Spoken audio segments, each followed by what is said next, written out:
আসসালামু আলাইকুম। আমি এই মুহূর্তে দাঁড়িয়ে আছি বেতনাল গ্রিনে। এই বিল্ডিংটার নাম কি? রেড মিল হাউস, হেডলাম স্ট্রিট। রেড মিল হাউস না ভাইয়া? একটা চুরি সংঘটিত ব্যাপার, সেটা হয়েছে গতকালকে। আমি আজকে ভাইয়ার কাছে জিজ্ঞেস করবো চোর কিভাবে ঢুকলো, কোন পথ দিয়ে আসতে পারে। আপনি যদি আপনার ভাষায় একটু বলেন কাইন্ডলি। চোর সম্ভবত আমরা ওই যে দেখছেন সিসিটিভি ক্যামেরা আছে, ওইখানে দেখেছি এই হেডলাম স্ট্রিট দিয়ে এসে এইখানে প্রথমে দাঁড়াইছে, তারপর এখানে 2-3 বার প্রায় 3 মিনিটের মতো এই জায়গাতেই সে যাওয়া আসা করছে। যখন ঢুকতে পারে নাই, ওর সাথে কি ছিল, ওই কি দিয়ে যখন ঢুকতে পারে নাই, তখন উপরের রেসিডেন্ট যখন বাইর হচ্ছে তখন ওই সুযোগে ও ভিতরে ঢুকে যায়। তখন বেলা আমরা সিসিটিভিতে দেখেছি 12:45 ও উপরে উঠে। ওই সময়টা কোথায় ছিলেন? ওই সময়টা আমাদের বাসায় কেউ ছিল না, আমার ওয়াইফ বাইরে ছিলেন, আমি তো কাজে ছিলাম। আচ্ছা আচ্ছা। এই কী কী প্রায় 30 ভরি স্বর্ণ, নগদ টাকা, নগদ 5,000 পাউন্ড এবং অন্যান্য অনেক জিনিসপত্র ছিল, সবই নিয়ে গেছে। আপনারা কি মনে করেন কোনো সন্দেহ বা কাউকে এই ধরনের? না, কাউকে তো সন্দেহ করা যায় না, কিভাবে বলবো, কিন্তু কেউ না কেউ আমাদেরকে ফলো করছে অনেক দিন থেকে, তার ফলশ্রুতিতেই কালকে এই ঘটনা ঘটেছে। পুলিশ ইনফর্ম করেছেন কি? হ্যাঁ, আমরা যখন ঘরে আইসা 3টা 5-এ ওরা ঘরে ঢুকছে, ঢুকেই এলোমেলো অবস্থায় দেখে, তারপর 7 মিনিটে আমাকে ফোন দিছে আমার মেয়ে। আমি তো কাজে ছিলাম, তখন আমি বলছি ঠিক আছে, সাথে আমাকে ফোন রেখে পুলিশকে কল করো। তখন পুলিশ কল করার পর 4:30-5টার দিকে পুলিশ আসছে, আসিয়া দেখে ওইকে একটু বলছে ঠিক আছে, আমাদের তো কিছু করার নাই, আমরা রিপোর্ট নিলাম আর ফরেন্সিক টিম আসবে, অপেক্ষা করো, আর কোনো কিছুতে হাত টাত দিবা না। তখন ওরা বাইরে বসে 3-4 ঘন্টা অপেক্ষা করার পর রাত 7টা-8টার দিকে ফরেন্সিক আমরা আবার ফোন করলাম যে ফরেন্সিকটা আসে নাই। ওরা বললো আরে একটু সময় দেবো। তখন রাত 12টা-1টার দিকে ফোন করলাম, তখন বললো না, আমরা তো আর আসতে পারবো না, 24 আওয়ারের ভিতরে একবার আসবো। তখন আজ সকালে এসেছে 11টার সময়, আয়সা ও মানে সব কিছু করছে, করার পর বললো যে কোনো ফিঙ্গারপ্রিন্ট পাই নাই, ওর হাতে গ্লাভস ছিল, কোনো ক্লু আমাদের কাছে রেখে যায় নাই। আর তখন আমরা বললাম যে আমরা তো কিছু সিসিটিভি ফুটেজ পাইছি, এটাই চোর আমরা সাসপেক্ট করতেছি। বললো ঠিক আছে, নিয়ারেস্ট পুলিশ স্টেশনে গিয়ে রিপোর্ট করো আর ওই ফুটেজগুলো দিও। যখন আমরা পুলিশ স্টেশন গেলাম, তখন ওরা বললো তোমাদের তো কোনো অ্যাপয়েন্টমেন্ট নাই, এক কাম করো, এই ইমেইলে আমাদেরকে ইমেইল করো, আমরা দেখবো। তো এই ইমেইল করলাম ফটোগুলো দিয়ে, আর তারপর আর কিছু নাই।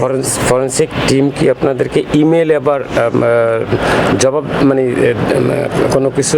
না, ফরেন্সিক টিমে ওরা সময় লাগবে, ওদের তো নিচে পুলিশ স্টেশনে যখন চাইবে তখন তারা ওই রিপোর্টগুলো দিবে।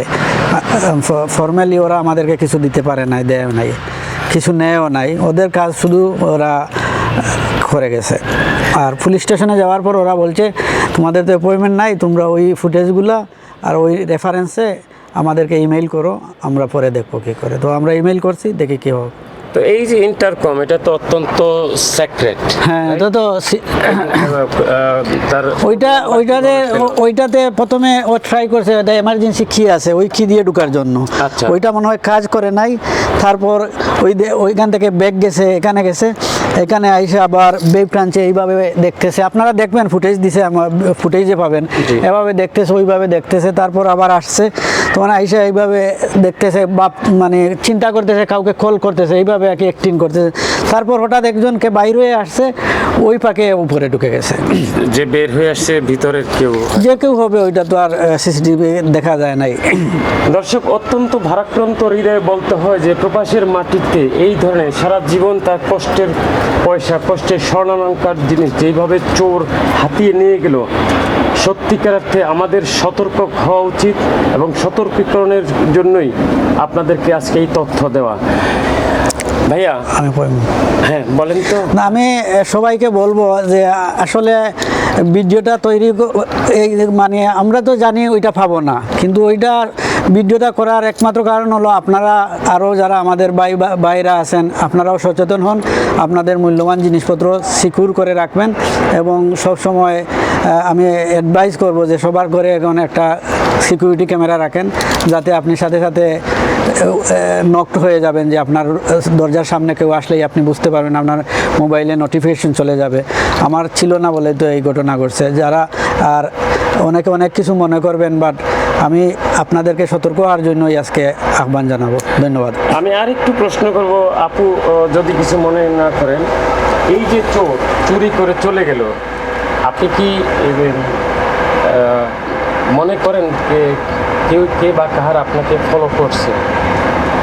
আমার মনে হয় আমার অনেকজন থেকে ফলো করছে।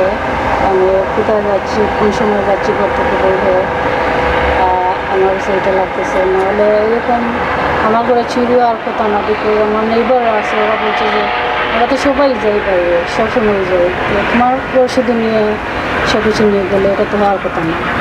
মানে যে 24 ঘন্টা সিসিটিভি থাকার পরেও, ডকুমেন্ট থাকার পরেও চোর কেন ধরতে পুলিশ কেন তথ্যটা দিতে পারে না এখনো, এটা নিয়ে আমরা সন্দেহাতীত। আপনার কি মনে হয় এটা আশা করতে এটার পারি বিষয়ে কিনা? বলবো, পুলিশ তেমন একটা পদার করে না ওরা।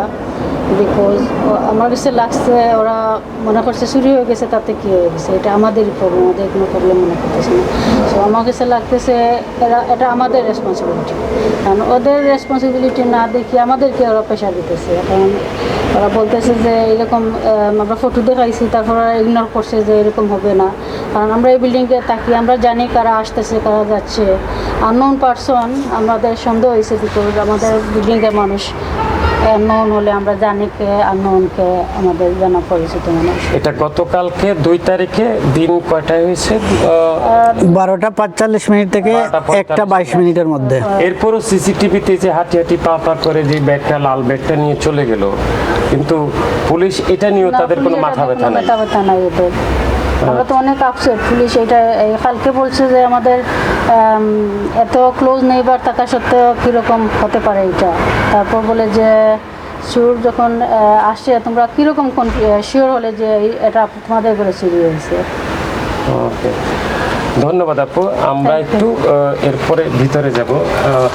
ঠিক এই ঘরে যেই জায়গাটাতে আমি বসে আছি, এইখান থেকেই যে চুরি সংঘটিত হয়েছে, সবাইকে সতর্ক থাকার জন্য অনুরোধ করছি। Jahangir Alam Sikdar, 3S TV news, London.